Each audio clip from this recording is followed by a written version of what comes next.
Olá, bem-vindo ao canal Biosapiência. Eu sou a professora Lidiane Salvatierra e hoje nós vamos falar sobre o que é um animal. Os animais estão agrupados em um dos 5 reinos existentes de seres vivos. Eles estão agrupados no reino chamado Animalia, também reconhecido como reino Metazoa ou simplesmente reino animal. Lembrando que os demais reinos são o reino Monera, que agrupa as cianobactérias e as bactérias, o reino Protista, que acomoda os protozoários e algumas algas, o reino Plantae, que é o reino das plantas, e o reino Fungi, onde estão os fungos. Falando agora então sobre as principais características dos animais, eles são eucariotos, multicelulares, também chamados de pluricelulares, heterotróficos e sexuados. A seguir eu vou explicar cada uma dessas características. Os animais são seres eucariotos por apresentarem células eucariotas. Os seres vivos, de modo geral, podem apresentar um dos dois tipos de células, a célula eucariota ou a célula procariota. A principal diferença entre os dois tipos de célula é a presença ou não da carioteca. A carioteca vai formar um núcleo nas células eucariotas, onde a gente vai encontrar o DNA. Nas células procariotas, a gente não vai encontrar a carioteca, então não vai haver a formação de um núcleo e o DNA vai estar espalhado no citoplasma. Os animais são multicelulares por possuírem mais de uma célula constituindo seu corpo.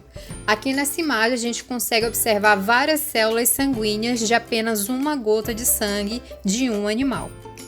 Os animais são heterotróficos por necessitarem obter o alimento por meio da ingestão. Significa que os animais vão precisar se alimentar ativamente. Lembrando que a gente chama de autotróficos os seres que conseguem sintetizar seus próprios alimentos, como por exemplo as plantas. Por serem heterotróficos, os animais também são chamados de consumidores na cadeia alimentar, justamente por necessitarem de se alimentar de outros seres, entre eles seres produtores. Os animais são chamados de sexuados por realizarem a reprodução do tipo sexuada, onde ocorre a troca de material genético. A partir dessa troca, há a fecundação do óvulo, que vai ser desenvolvida em zigoto e vai passar por um desenvolvimento embrionário. Cada grupo de animal vai apresentar um desenvolvimento embrionário diferenciado, porém existem algumas etapas comuns a todos esses grupos. A fase comum a todos os animais durante o desenvolvimento embrionário é a da segmentação com a formação de uma blástula. Em seguida, vai ocorrer um processo chamado de gastrulação. Aqui a gente tem uma parte do desenvolvimento embrionário, que vai do zigoto até a gástrula. Aqui a gente tem o zigoto, que vai iniciar um processo chamado de clivagem, que é a realização de divisões mitóticas. Então, do zigoto vai ser originado 2 células, depois 4, depois 8. Em determinado momento, a gente vai ter um grande número de células, aí a gente vai ter a formação da mórula, e a partir da mórula, a gente vai ter o surgimento da blástula. Em seguida, vai ser iniciado o processo de gastrulação, que vai originar a gástrula. A gente vai olhar agora em detalhes como ocorre esses 2 últimos processos. Após a formação da mórula, as células, também chamadas de blastômeros nessa fase, vão secretar um líquido que vai se acumular no interior e vai preencher uma cavidade central. Essa cavidade central vai ser chamada de blastocele. Nesse momento, a gente tem a formação da blástula. Em seguida, essa blástula vai dar início ao processo de gastrulação. A gastrulação é o processo que vai originar os folhetos embrionários, lembrando que eles são o ectoderma, o mesoderma e o endoderma, e ainda vai dar origem a um tubo digestório primitivo chamado de arquêntero. As células em azul representam o ectoderma. Em determinado momento, uma porção dessas células vai invaginar e vão dar origem ao endoderma. Em seguida, a gente vai ter a formação do mesoderma a partir da diferenciação de algumas células. O mesoderma ele vai estar sempre localizado entre o ectoderma e o endoderma. Apesar do processo de gastrulação ser uma das características do reino animal, ela não ocorre no filo porífera. Então, as esponjas não possuem o desenvolvimento embrionário com a fase de gastrulação.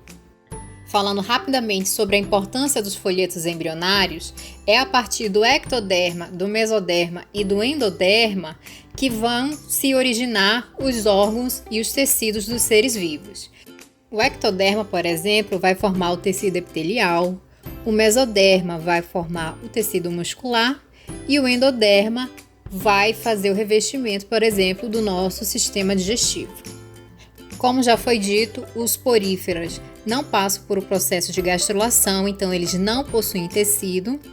Os quinidários, eles vão possuir apenas o ectoderma e o endoderma, por isso eles são chamados de animais diploblásticos, e todos os outros animais vão apresentar os 3 tipos de tecidos. Então, eles são chamados de triploblásticos. É importante lembrar também que vários animais realizam tanto a reprodução do tipo sexuada, como também a reprodução do tipo assexuada. Então, isso vai variar muito entre o grupo de animal que a gente vai estar estudando. Dentre os 5 reinos que a gente viu, o reino animal é o que apresenta maior número de espécies conhecidas. A gente tem hoje cerca de 2 milhões de espécies vivas descritas e nomeadas, sendo que 58 mil dessas espécies são de animais chamados de vertebrados e mais de 1 milhão são de espécies de invertebrados. A gente vai falar um pouquinho então sobre essas duas classificações. Os animais vertebrados são aqueles que possuem uma vértebra. As vértebras são estruturas que se sobrepõem e formam um eixo ao longo do corpo.